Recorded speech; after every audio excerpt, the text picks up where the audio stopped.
আৰু এইজনে হৈছিল দৰাজন নৱ বিয়া কৰে এনে লাগিছিল। আজি আমাৰ নৱৰ অৰ্থাৎ আমাৰ একেলগে আগতে আমি শিক্ষকতা কৰিছিলোঁ নৱজিৎ ৰাজবংশী বিয়া, আৰু এই নৱজিৎ ৰাজবংশীৰ বিয়াত যাবলৈ আমি ওলাইছোঁ আৰু এই বিয়াৰ দৃশ্য আপোনালোকক দেখুৱাম। এতিয়া আমি দুটা পটন পালোঁ আৰু দুজন আহি আছে।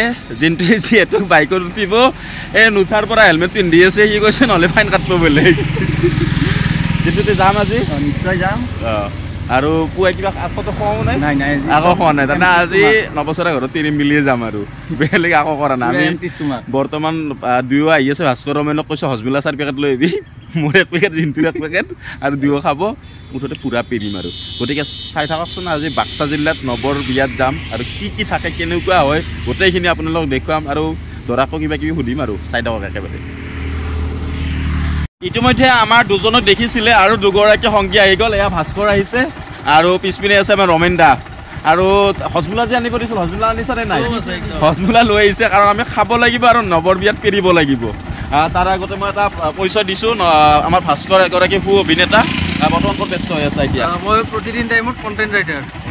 আৰু অভিনয়ৰ ক্ষেত্ৰত কেনেকুৱা অভিনয় চলি আছে? নতুন চিনেমা এখন আহি আছে অশ্বমেধ। বাহ, বঢ়িয়া, তাৰমানে ভাল লাগে এনেকুৱা অভিনয়ৰ লগত জড়িত। আৰু ৰমেন দাও কৰ্মব্যস্ততা আছে, ঘৰত পৰিয়ালো আছে আৰু বিভিন্ন সময়ত ৰাজনীতিৰ লগতো ঘূৰি থাকে। আমি ৰাজনীতিৰ কথা এতিয়া নকওঁ, গতিকে এতিয়া আৰু বেছি দেৰি নকৰোঁ, হয়নে ৰমেন দা?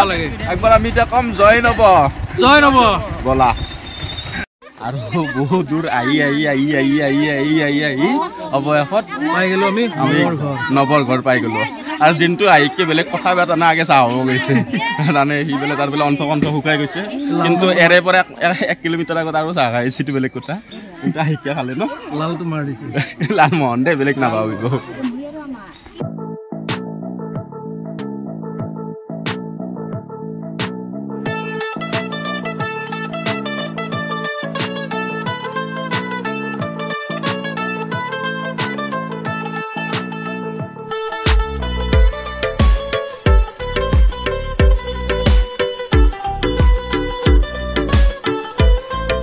আৰু এইজনে হৈছিল দৰাজন নৱ বিয়া কৰে এনে লাগিছিল?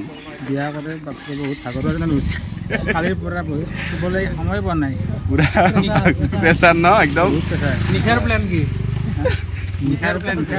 মানুহ আহিলে খুৱাব লাগিব ন, মানুহ আহিলে খুৱাব লাগিব। কিমান মান মানুহ আহিব এতিয়া?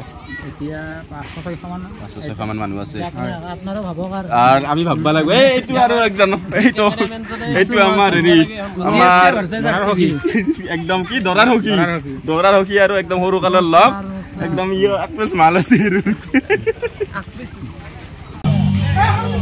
ফাইনেলি আমি খানা ঘৰত আহি গ'লো।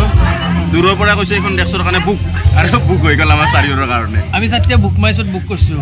আৰু এটা বিশেষ বস্তু চব এই পেটিপাত খুলি লৈছে যোনটো এইখন খোৱাৰ কাৰণে।